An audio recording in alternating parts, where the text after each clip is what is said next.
विपुल ने अपने पिता हरीश बाबू से कहा, पापा, ये गिलास यहाँ टेबल पर नहीं, अंदर सिंक में रखकर आइए। इस एक वाक्य में बेटे की चिंता और अपनी बहू तान्या के प्रति लगाव छुपा था। हरीश बाबू, जो हाल ही में दिल के ऑपरेशन से गुजरे थे, बेटे के घर में एक मेहमान की तरह महसूस कर रहे थे।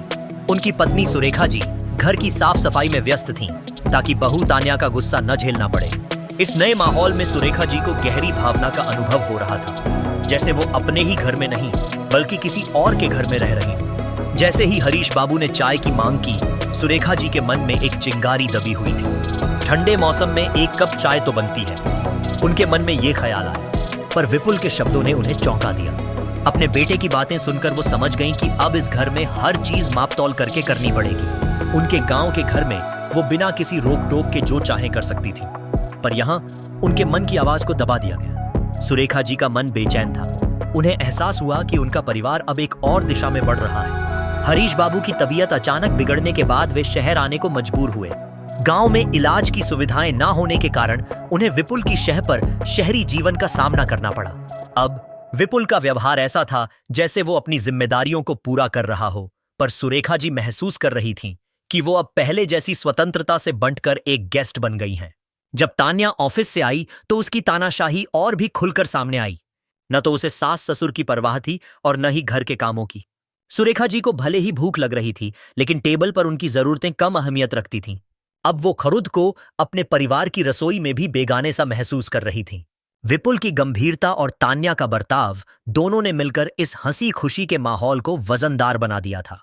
सुरेखा जी ने अपने मन में एक तैयार कर ली थी कि वो अपने लिए एक जगह बनाएंगी, क्योंकि ये घर हमारा नहीं है, हरीश बाबू बोले। उनकी बातों में न केवल पीड़ा थी बल्कि एक सच्चाई भी जो उनके भीतर घूम रही थी। हम कब तक यहां रहेंगे? सुरेखा जी ने अपने पति की ओर देखा, जिसमें एक उम्मीद थी।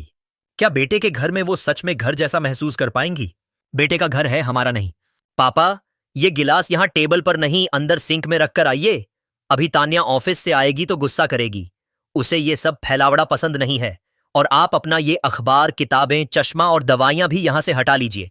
ड्राइंग रूम साफ सुथरा होना चाहिए। मैं तान्या के लिए कॉफी चढ़ा देता हूं।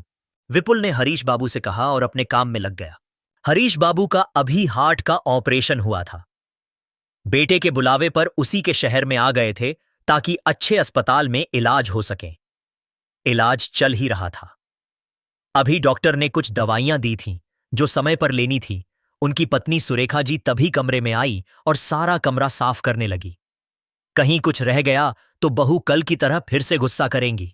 गिलास खुद ही उठाकर अंदर रखाई। विपुल, तेरे बाबूजी और मेरे लिए भी चाय चढ़ा दे। मौसम बड़ा ठंडा हो रहा है।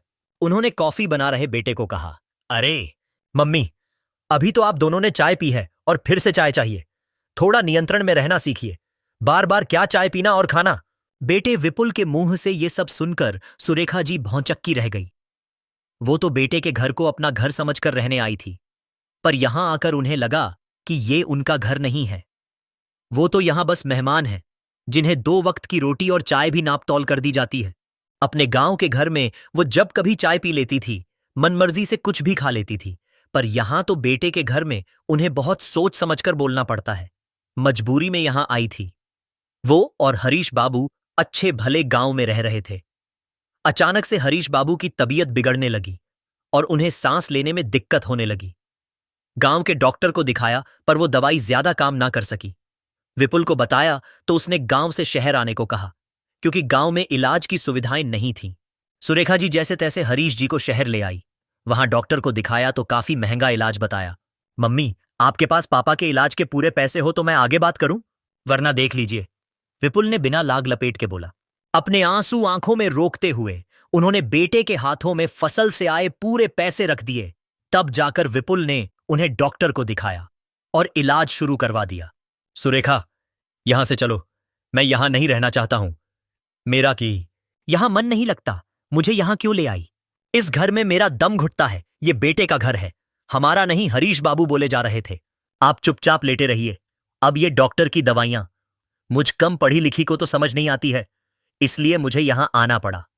अब जैसे भी बेटे बहू रखें, रह लो। इलाज होते ही यहां से चले जाएंगे, वो दिलासा दिलाते हुए बोली। तान्या अपने ऑफिस से आ चुकी थी। तान्या बेहद ही नकचढ़ी और गर्म मिजाज लड़की है।